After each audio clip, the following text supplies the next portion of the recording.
সালাম। এক মুসলমানের সাথে অন্য মুসলমানের দেখা হলে সালাম দিতে হয়। সালাম দেওয়া সুন্নাত। সালাম ও সালামের জবাব। সালাম। আসসালামু আলাইকুম। জবাব।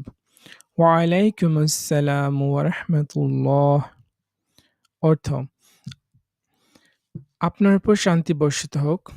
অর্থ: আপনার উপরও শান্তি বর্ষিত হোক এবং আল্লাহর রহমত। দেখা হলে ভাইয়ের সাথে সালাম দেব আগে। সালাম দিলে ভাই আমার মনের সাথে মিলে। সালাম দেওয়া ভালো কাজ, সালাম দিতে নেই লাজ। পাঠ ৩ মুসাফাহা। সালাম শেষে আমরা একজন আরেকজনের সাথে হাত মিলাই। এর নাম মুসাফাহা। মুসাফাহার মাধ্যমে গুনাহ মাফ হয়। মুসাফাহার দোয়া।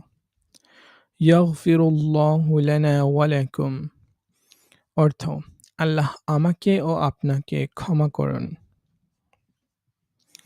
সুন্দরভাবে সালাম দিয়ে একে অন্যের হাত ধরি। গুনাহ মাফের জন্য দোয়া আল্লাহর কাছে করি। দুই হাত দিয়ে মুসাফাহা করা সুন্নাত।